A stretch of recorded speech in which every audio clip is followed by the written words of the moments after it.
Welcome to the starting lineup for Week 17 with Andrew Wiebe. I'm Jason Saghini. It's a three-handed edition of starting lineup this week, but we'll have plenty of information for you.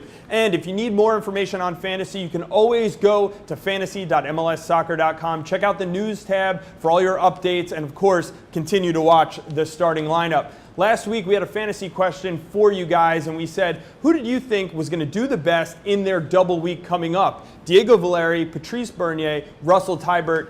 The fans spoke, Andrew, and the fans were wrong. Yeah, they were. Diego Valeri was the unanimous choice. 50% of fans nearly saying he would be the one to pick up the points. Just 6 points over those two games. Number one, Patrice Bernier for the Montreal Impact. 13 points. A great week for those fantasy owners. I reaped those rewards, and I recommended Russell Teibert last week. 11 points. 26% of you voted that, but just a fourth got it right this week.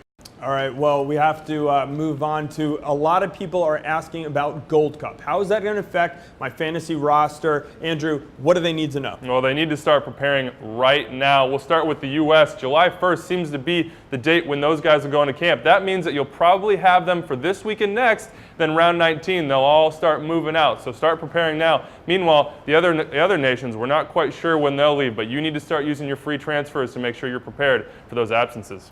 All right, and you can see on MLSsoccer.com a list of the guys who are going to Gold Cup. We're going to move on to fan questions right now. We tried something a little different this week. You get these two experts every week, but we decided we would go to some other experts to help answer this first question. And Nick asks, who's a good midfielder to pick up for Week 17 under $7.5 million? So we went to the Extra Time Experts League, took the top guys in the league who aren't named Andrew or Jason, and we got their answers to this question.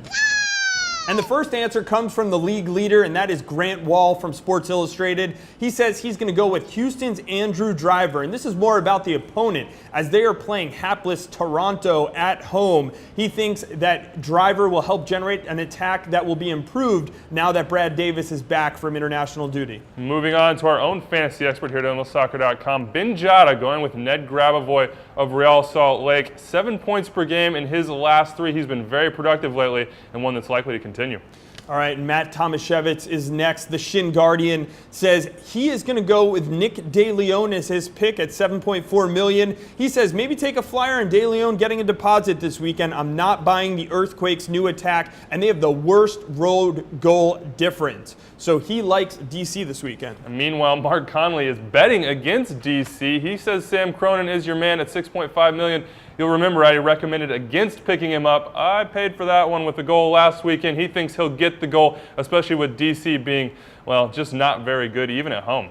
Well, that's all for the other experts. Now it's back to these experts. And the next question coming in says, when will the U.S. men's national team players be back from international duty? And Andrew, that answer is now. Yeah, it was yesterday. In fact, those guys are back. You'd expect them to play some big point getters in there. So make sure you're looking at them as options. Your Eddie Johnsons, Graham Zusis, maybe even Nick Romando, Omar Gonzalez, all great options as we move forward. Okay, more on some of these guys later, but next question comes from Jim, and he says, will Picquion continue to play and get opportunity with Portland now that Ryan Johnson's back? No, I don't think he will. He did play last night against LA, but Ryan Johnson got the start, and I think you'll continue to see that going forward. At $7.3 million, Picquion just is not a good value in the game, especially if he's not going to get playing time. Better options out there, go pick up one of them. All right, next question comes in from Alan, and he says, will Graham Zusi be playing in Dallas? I guarantee you he'll be playing. Sporting Kansas City need a spark, and Graham Zusi is just the man to do it. He's the best player in the game still, despite missing matches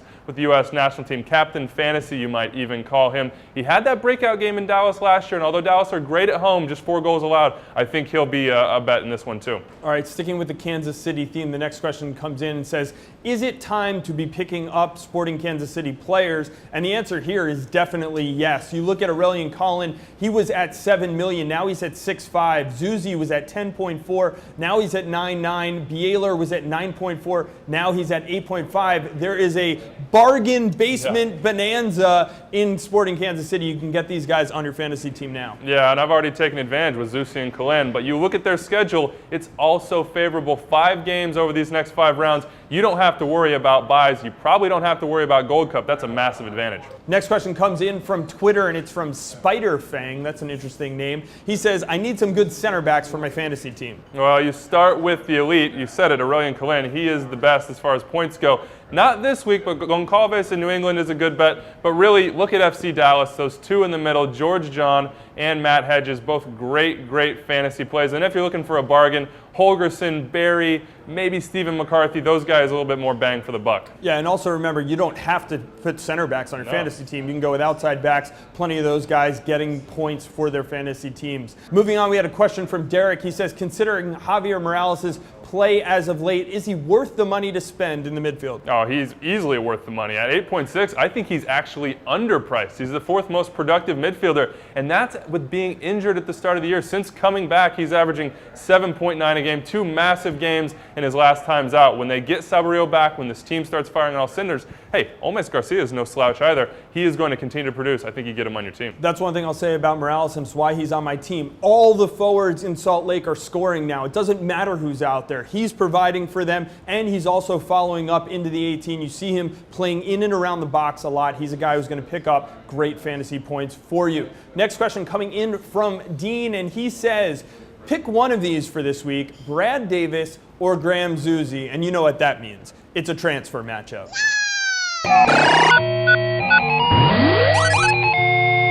Well, Andrew, I'm going with Brad Davis here, and I think this is an easy one for me. Toronto on the road has not been good. 1-6-1. They only got their first win last week against DC United, and we know they're having troubles. But as inept as the Houston offense has looked lately, it's been without Boniek Garcia and Brad Davis. When those guys are on the field, they can produce. And look for this. Omar Cummings getting on the field, getting some good minutes last night. If it's not working with the big guys, you put on some speed, and Brad Davis can find him as well. Yeah, look, don't get me wrong. I'm not saying don't pick up Brad Davis. I'm just saying Graham Zusi, as I said before, is Captain Fantasy. The guy gets it done. We talked about FC Dallas. They've got a great defense, but he's confident. He knows he needs to come in and push this Sporting Kansas City side on the road. They've been scuffling lately. And look, he's no slouch on the road. 8.2 points per game on the road this season. I think he's a great bet. Hey, they're both good bets. All right, one last question coming in again from Twitter, and he says, Lamar, Neagle, or Oreo Rosell? So we're going to give you a bonus transfer matchup.